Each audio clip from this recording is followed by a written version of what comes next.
और अभी अभी मीनाक्षी, अगर आप देख पाए तस्वीरों में, जैसे यहाँ पर लोग मौजूद थे, मुझे लगता है विधाननगर सॉल्टेक में पहुंचे, न्यू टाउन में पहुंचे अभी, जिस होटल में शायद ये आज बैठक होने जा रही है। तो पवन, हमने तस्वीर देखी कि जैसे गृह मंत्री रुके, अपने कार्यकर्ताओं से मिलने गए और उनके पाँव को छूकर लोगों ने आशीर्वाद तक लिया। तो ये तस्वीरें पहले दिखती नहीं थी, इस तरह की तस्वीर। तो यही वो शायद बदलाव है जिसके लिए लोगों ने वोट किया। लेकिन गृह मंत्री अमित शाह तो हम चाणक्य कह रहे हैं इन्हें, तो इन्होंने तो चंद्रगुप्त पहले ही तय कर लिया होगा ना, और उन्होंने जंग में उतार भी दिया होगा वो चंद्रगुप्त को, जो अब राज्याभिषेक के लिए तैयारी हो रही है। पवन। अमित, बिल्कुल ठीक कहा आपने। अमित शाह ने 2 सीटों पर जब शुवेंदु को लड़ाया था तो नामांकन दाखिल करने के लिए भवानीपुर में उनका पहला उद्घोष यही था कि शुवेंदु को मैं यहां ममता को हराने के लिए लाया हूं। 2 सीटों पर शुवेंदु को लड़ाकर उनका कद बढ़ाना। शुवेंदु अधिकारी सिर्फ भवानीपुर और यहां तक सीमित नहीं थे, स्टार प्रचारक थे। कोलकाता की अलग अलग सीटों में, बंगाल की अलग अलग सीटों में शुवेंदु अधिकारी ने प्रचार किया था। तो वो प्रोजेक्शन, वो पुश अमित शाह ने दिया था। और हमें नहीं भूलना चाहिए, 23 तारीख को मतदान था, 29 तारीख को मतदान था। दोनों दिन, मतदान के दिन अमित शाह लगातार अपडेट ले रहे थे।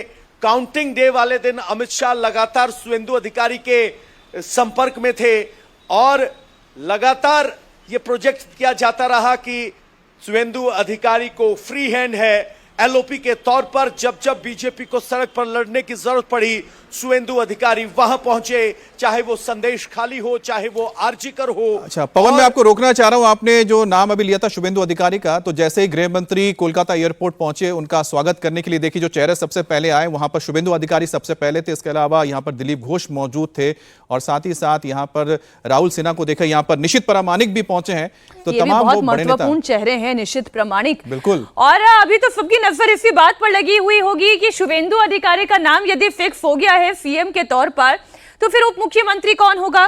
क्या कोई महिला उप मुख्यमंत्री होंगी? अगर एक महिला उप मुख्यमंत्री होंगी तो फिर क्या वो अग्निमित्रा पॉल होंगी, वो रूपा गांगुली होंगी, क्या वो रत्ना देवनाथ जैसी एक ऐसे परिवार की सदस्य होंगी जिन्होंने एकदम जीरो से अपनी लड़ाई लड़ी है और इतना कुछ झेला है?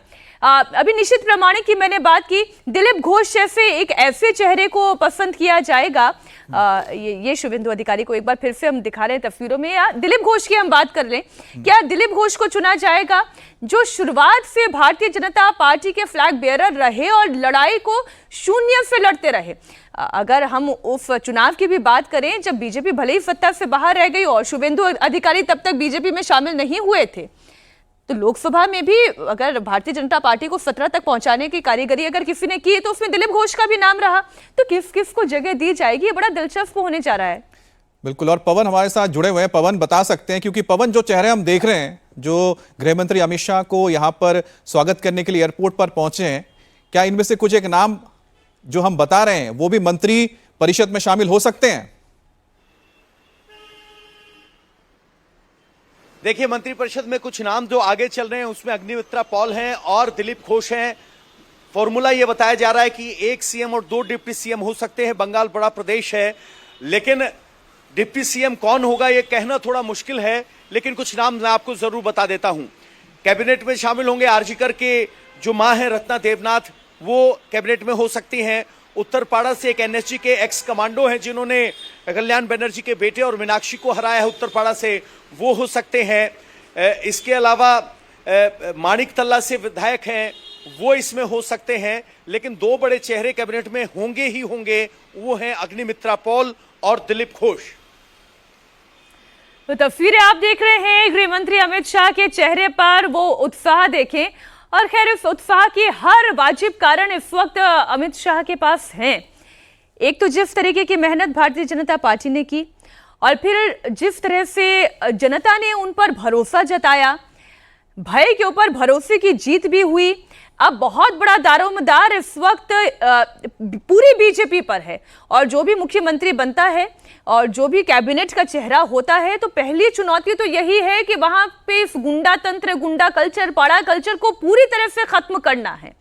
एक ऐसा माहौल बनाना है जहां पर लोकतंत्र स्थापित हो सके, गुंडा तंत्र खत्म हो सके। इसलिए एक ऐसी छवि की आवश्यकता है बतौर मुख्यमंत्री जो एग्रेसिव हो, जो स्ट्रीट फाइटर हो, जो सामने से लड़ाई लड़ता हो, और उसमें शुभेंदु अधिकारी ही फिट दिखाई देते हैं।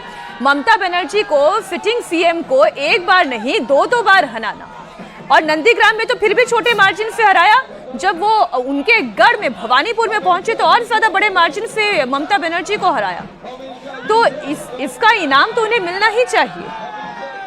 बिल्कुल, जैसा मीनाक्षी बताई रही है कि शुभेंदु अधिकारी वाकई में सबसे फ्रंट रनर है, और जाहिर सी बात है जैसा पवन ने भी बताया कि 2 जगहों से उन्हें चुनाव लड़ाया गया था, दोनों बार 2021 की बात हो या फिर 2026 की, ममता बनर्जी को उन्हीं के घर में जाके हराना ये अपने आप में एक मायने रखता है। ममता जैसी एक बड़ी कद्दावर नेता को, जो 15 साल तक जिन्होंने बंगाल की सत्ता संभाली और अपने अकेले बलबूते पर 34 साल के कम्युनिस्ट पार्टी के राज को खत्म किया था, लेकिन उनके राज को खत्म करने में अगर जिस व्यक्ति ने, आप कह सकते हैं कि इस पूरी कहानी को लेकर पटकथा लिखी है, उनकी तस्वीर आप देख रहे हैं, वह गृह मंत्री अमित शाह। गृह मंत्री अमित शाह ने इस पीछे रहकर, पर्दे के पीछे रहकर इस पूरे रणनीति को तैयार किया, और चेहरा था सामने प्रधानमंत्री मोदी का, उनके काम का, उनके ऊपर विश्वास का, और जिसका जनता ने भरपूर समर्थन किया।